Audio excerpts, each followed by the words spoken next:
Yo, homie's ripped. Yo, no, he's in great shape. Honestly, much respect. Good for him. Look at him. Look at that guy. That guy's a hunk. He is a hunk. Right, now you just blue ball me. Fucking awesome.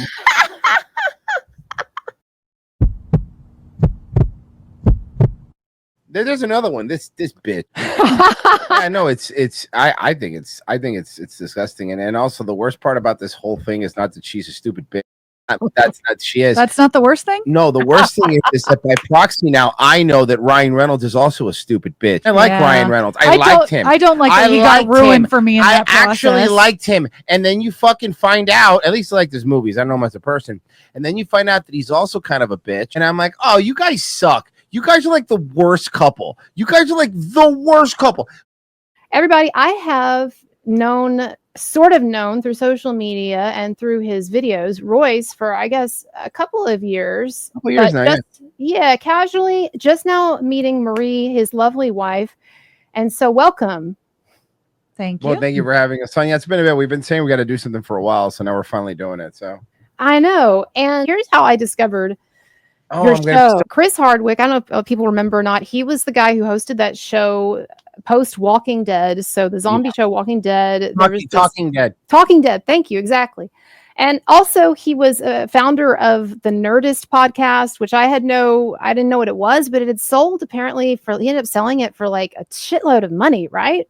A lot of money. It was a huge show back in the day. Yeah, that's what I'm told. And so here, I should put a picture up at least for a minute while we're talking about this. His accuser's name was Chloe Dykstra.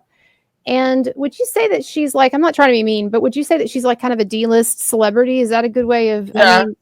Yeah, I would say that. Yeah. I'm going to get a picture of her. Beautiful woman, as you would expect someone of his, of his status and what have you. And also she had a real, apparently authentic interest in quote unquote nerd culture, or whatever you want to call it. And he ended up getting her hooked up, as I understand it, hooked up with some opportunities like hosting a cosplay show and stuff like that. It's long story short, she apparently cheats on him. And he takes her back. And by the way, this was confirmed in texts that were leaked out through this whole Me Too process and him fighting back against the Me Tooing. But she cheated on him. He broke up with her, sort of, or whatever. Then he took her back, as a lot of people do in these situations, sometimes for good, sometimes for ill. But he takes her back. And apparently he just realizes that he can't stomach it. And he begins to see her in a different light, et cetera, et cetera. And so he breaks up with her permanently for good, right? Well, so she writes a Medium post in which she accuses him of being a bad boyfriend. But it was literally just that he was kind of a jerk. Like he didn't do anything illegal. He didn't do anything illegal. It was just like, even a meanie head. Shut up.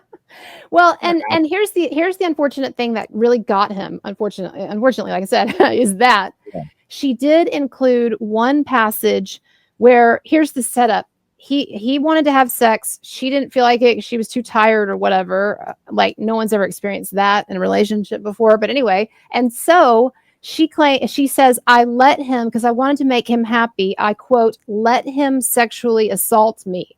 In other words, she had consensual sex with him. She wasn't in the mood. But you can imagine how the media latched onto that. This was pre-Amber Heard. And so what happened was overnight, he becomes a rapist. Immediately. And they wanted him to lose everything. They wanted him to lose everything over it too. It was ridiculous. And so what happened was he was canceled. Basically overnight, he lost his show. He was cut off from the Nerdist, like excommunicated from his own. He never recovered. He never really recovered. No. Not really. I mean, he still does stuff now, but his trajectory was like he was the guy. Like I would even call him like he was the nerd Ryan Seacrest. Like for real. That's like, a good way, except cooler, because I think some people are like Ryan Seacrest isn't cool, but he was like Ryan Seacrest is a nerd. But what I mean is the work ethic, where like whenever you need somebody to host something, Ryan Seacrest just does it. Right. And he could have been on any show, and then all of a sudden it was like, he was kind of mean, and even though I consented to sex, I felt bad later. And it was like, no. And even at the time, I was like, I don't even like Chris Hardwick. Like, I don't care about the guy. And but that's not the point. Like with all this stuff, like we have defended some abhorrent people that we don't even like. When it's like this stuff where you're like, it's clearly crap, and the guy, and he was like, no, I didn't do this. You literally no proof. And that's the other problem, we going either Chris Hardwick and all this stuff and all this kind of crap is like, a lot of when people are cheering on the fact where like states like California and New York remove like these, time frames when you could report it in a lot of places. Exactly, like the statute of limitations. Yeah, they're giving limitations windows. And everybody is making it seem like it's a good thing, but it's not a good thing. It's not a good thing because number one, there's going to be no physical evidence. It's very difficult to really prosecute that. So number two is like, so what, you could just wait 20 years and like when nobody remembers anything and there's no witnesses and everything's fuzzy, just accuse somebody. I think that's crap. I honestly think that's crap. I don't think that helps anybody. And it's just so we can have more allegations and just try to cancel people and use it as a weapon. There's another one. This bitch. Well, I was going to say what you're talking about. It's the same thing with the defamation laws and the way that they're changing. And it started in California and it started in New York. And it's expanded. I mean, even where I live now, Texas, it's got these same anti-SLAPP laws. So the thing that's happened recently is that Baldwin's lawsuit against her, which was completely valid, it gets tossed by the judge.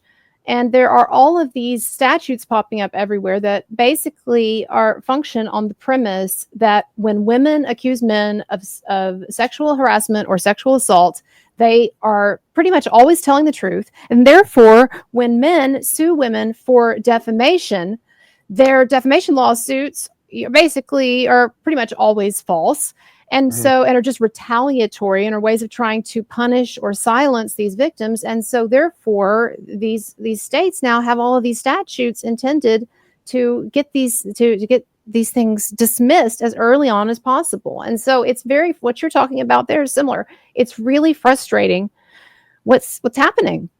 Yeah, no, I think it's disgusting. And also the worst part about this whole thing is not that she's a stupid bitch.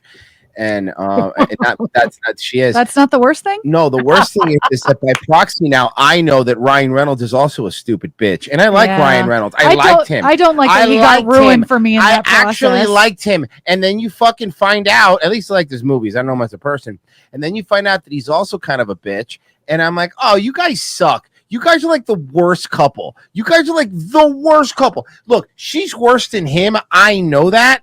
I could tell.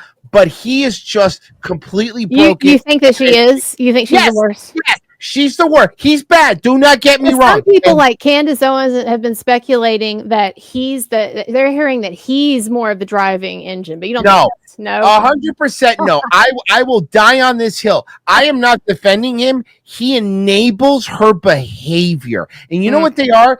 I will even settle with they're equally co-feed each other, but this is a two-way parasitic relationship. She is bad, he is bad. They are both fucking bad, and they're bad for each other, and together they're bad. Look, everyone knows a couple that like when they're apart they're fine, but the moment they're together they're like the worst thing in the world. That's what they are. And then it sucks because I like him. I like him. And then now I have to know that he's a jerk and she's a jerk. I don't really care that much about her, but still.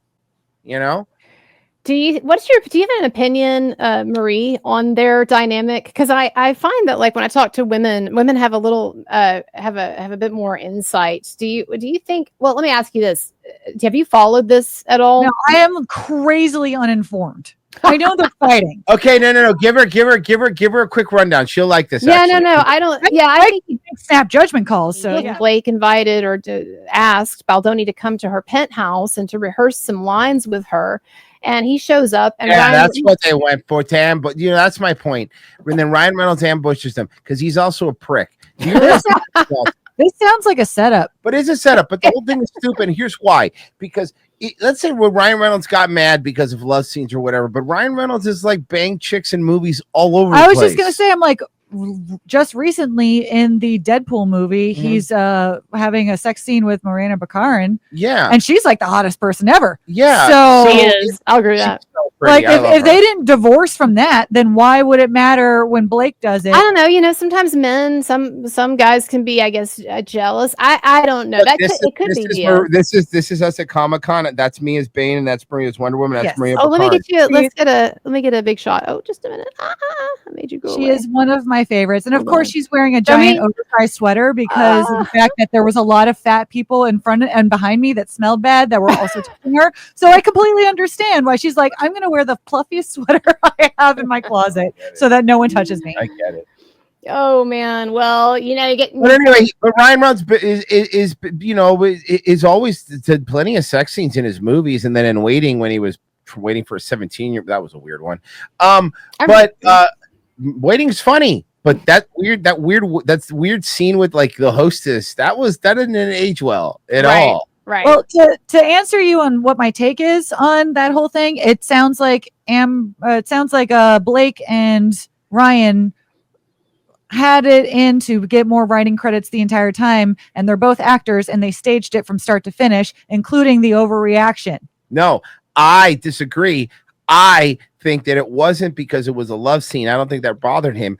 I think it's because she caught feelings. He's a handsome guy. Yes, I'm wondering if that's in there too. That's what people are saying. I think that she's saying that Blake Lively really hasn't done any love scenes with anybody since the kids or anything, and she finally had some handsome, swarthy Mediterranean-looking guy touching her, and then all of a sudden she got a white on, and then Ryan was looking at the footage, and it probably was, and I guarantee you that whole he just happened to walk in for the footage. No way. But it doesn't explain She probably said something. But then it doesn't explain the writing credits thing. If they're turning all of this into the writing credits thing, then it sounds like premeditated drama. I don't think it's premeditated. I think that they did it to fuck him, to bully the studio just to fuck him and to make him pay and to give her more credit or whatever. I heard the movie sucked anyway, but I don't know. I've seen it. Oh, so here's the scene. I was just thinking, if you are a jealous person, then something like this would kind of, I'm not going to show the whole thing. Oh yeah, Popeye's chicken. Dude, I want some of that. I'm hungry. I can't eat that. I'm not allowed. I'm gonna ask Gail about that in a minute. So let's see. I'm gonna cut to the chase on this scene. Let's see. I can see where it is, where the humps are. There we go. Turn it. Well, no wonder she's self-conscious. Why'd they make her hair so frizzy? Well, that's a whole other. Actually, while we're watching this, let me address that. I'm gonna turn this down a little bit. Can you hear me? Yeah. So her hair, she has a hair product line. Are you aware of this? It's called Blake Brown. Apparently part of her name is Blake Brown, or it's like her last name was originally Brown. She changed it, but whatever. So she had an entire hair care line.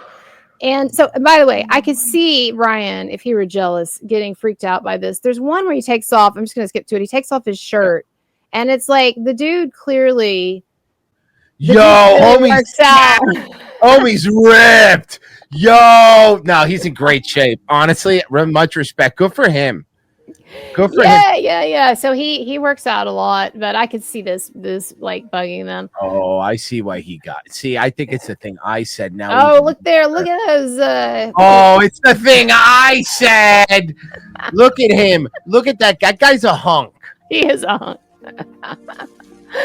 Anyway, so that's that. We can we'll pause it on his hunkiness there. Right, now you just screwball me. Fucking awesome. I don't know, I'm not buying it. You're not buying it. Not buying it one bit. Marie, you could be a lot of people think exactly what you think. You could be totally right. We're gonna pause it there. Totally right. And it could be both. And I think that's what a lot of people are speculating on too, is that it was a really perfect storm here of a number of things, one of which they were trying to get creative control of this thing and basically just destroy this guy if they had to do it. The other being that they had this complicated bowl of feelings here, this complicated matrix of feelings about him, and like involving like jealousy and like longstanding marital insecurity, et cetera, et cetera. And then I don't know. Can I criticize something? Can I criticize something really quick? Yes. He needs to do more chest work. His arms look great, but I gotta say, I kind of feel like his pecs are a little underdeveloped. Don't get me wrong, I'm not jealous. He looks more shredded than me, but I am saying his pecs are. Balance it out, bro. You got to do a little more upper chest, a little incline. Okay, sorry, Marie. Yeah, I'm sorry. I didn't mean to interrupt you. Go ahead, Marie. I say completely. What? I'm trying to remember. though. No, that it's premeditated. You were saying it was premeditated. That's what you were talking about. You were saying it was premeditated. You committed the sin of as a man of destroying her thought process. I'm a real jerk. Yeah, I had a point. I don't know. I think there's probably a lot of mixture of all of it happening all at once, internalizing, maybe enjoying getting attention from somebody else. Probably does have a lot to do with it. Yeah. But it just seems too suspicious about the writing credit. Maybe she was just seeing that the movie was going to be shit and she wasn't in the news and wanted to make up some news. That's true. I mean, listen, I am not, look, I'm not saying part of what you're saying is wrong. I'm not saying that the movie, I think the movie might being shit is also true. I remember. I was going to ask, do they live in California? Yes. Yes. Well, they're retarded. There you go. I mean, there you go. Well, and here's another interesting. Go ahead, Royce. Go.